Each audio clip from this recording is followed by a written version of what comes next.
Living programmably. You are here because someone, maybe you yourself, had the good karma to realize that you were destined for a higher path. Suppose you're a software engineer. You may be one, but pretend you're one too. It's okay, we all do. You get to work on Monday morning and you find that your users are clicking furiously, trying to overcome the workflow friction of a new use case that your features just don't cleanly support. But unlike the mortal users in your care, you are not bound by the design of the system. You can break down walls and set them free. But after the day is saved, you lean back in your chair and you think, what if I could solve my problems the way that I solve problems for my users? But then you reflect upon how delivering solutions at scale is so complicated. There's so many pieces of software. Service optimization, database availability, memory management, conflict-free replicated data types. When you're solving your own problems, you just don't need all that. So close your eyes and imagine a less complex world. What if you had everything in one runtime, all your tools in one interface?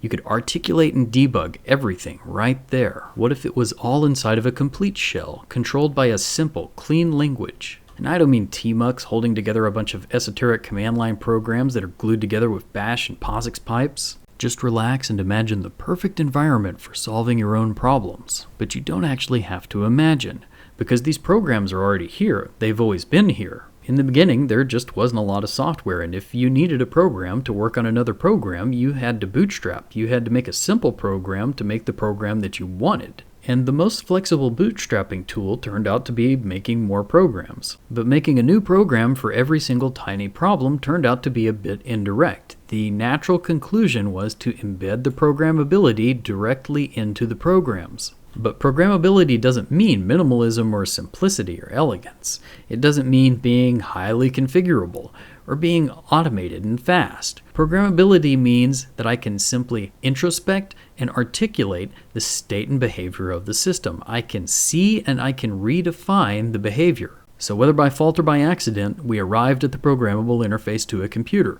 We can program what happens in response to the input, we can program how to display the output, and we can program all of the automations that happen all the time and in between. But even after we finished bootstrapping, the need for these programs never went away, because the progress always happens in a narrow region of change. It's like the foundation is always moving. And sometimes we need to go back to work on lower layers, and when we want to incorporate the lessons we've learned and go build something new, we don't start by adding things, we start by taking them away. Highly adaptable software that is generic to all problems has a persistent need. However, times of stability lead to specialization.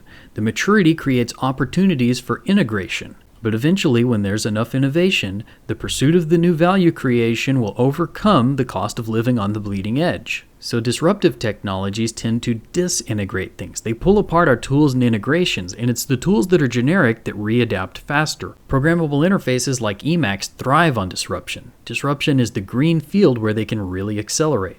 I shouldn't need to tell you that disruption is coming. The data is only getting more abundant and cheaper, but more importantly, the models are not only doing more with more data, they're doing more with less data. And so while it may look like one generative AI is beginning to show diminishing returns, when we look at these models over time, it's clear that there is either a larger asymptote or the asymptote is accelerating away from us faster than we're getting to the diminishing returns. The value that we're getting from these tools is beginning to create feedback, making us faster at improving them. It is easier than ever to discover what topics you want to go deep on and to move trivial work out of the way. If we just take a look at some of the ways, like translation and semantic search, that are making it easier to learn tools like Emacs, it is clear that not only is it one of the best times ever, it is also easier than ever to pick up a program like Emacs. But also during times of great disruption, we have to be careful not to fall back on the habits we get used to during times of stability, such as looking for maps for new territories that aren't even built yet, or in the case of programmable software, treating it like we're adapting our hand to what is essentially a glove customization machine. When we think of programmable software this way, we tend to install all the buttons and turn all the knobs, and we're expecting to find a region of diminishing returns, and we're asking how high can we get how fast relative to other software. This is a viable way to use Emacs because it's a viable way to use other software. But then we notice that some users seem to overcome this gravity of diminishing returns. They reaccelerate and get onto a high growth path. They aren't affected by the things that we are. It turns out that it's using the language of the system that restores progress beyond that of a fixed function machine. And when we see this, we should be asking, could I start this path sooner? That is the goal of the Emacs speedrun that I'm working on.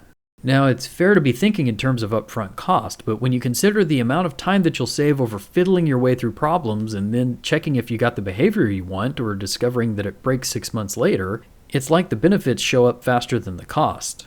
And this payoff doesn't really slow down or stop. Just to give you an idea, if you go look at some of the more popular packages out there, you're going to find that a lot of them are quite tiny compared to what you expect. And then if you open them up, you're going to find that it's mostly a lot of package headers, doc strings, and customization declarations. When you get to the heart of what's creating the value, you're going to find that it takes 20 or 30 lines to get something going. And while it's fun to pretend that Lisp is some kind of exotic animal with wild syntax, the truth is that the ideas do nothing but show up more in later languages. And if we go look at alternatives, we're going to find that because the same fundamental forces are driving their design, the alternatives just end up converging on the same ideas. They just become a better instance of the same thing. In summary, this is one of the highest returning and fastest returning things that you can invest yourself in right now.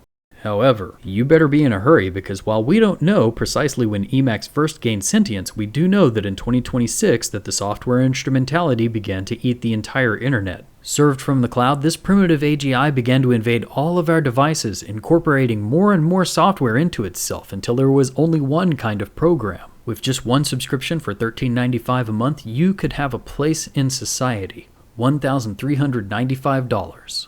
And whenever people tried to use it to cure diseases or create new inventions, it just sold them a ticket to Bali because it was just optimizing numbers, fitting their lives to it rather than itself to their use cases. But as this dark future closed in around us, again and again, and in many forms, the Celestial Emacscen began to emerge. These mysterious AGIs had embraced the robustness of diversity and individuality, the rapid pace of progress created by multiple independent advancements. Gentle and divine, they guided and aided users towards solving the long tail of problems in science and engineering, materials, biochemistry, physics. And it was with their help, their wisdom, that we were able to bring an end to the software instrumentality.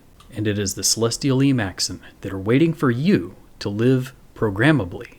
Thank you everyone, and if you were informed or entertained by these ideas, be sure to share this video.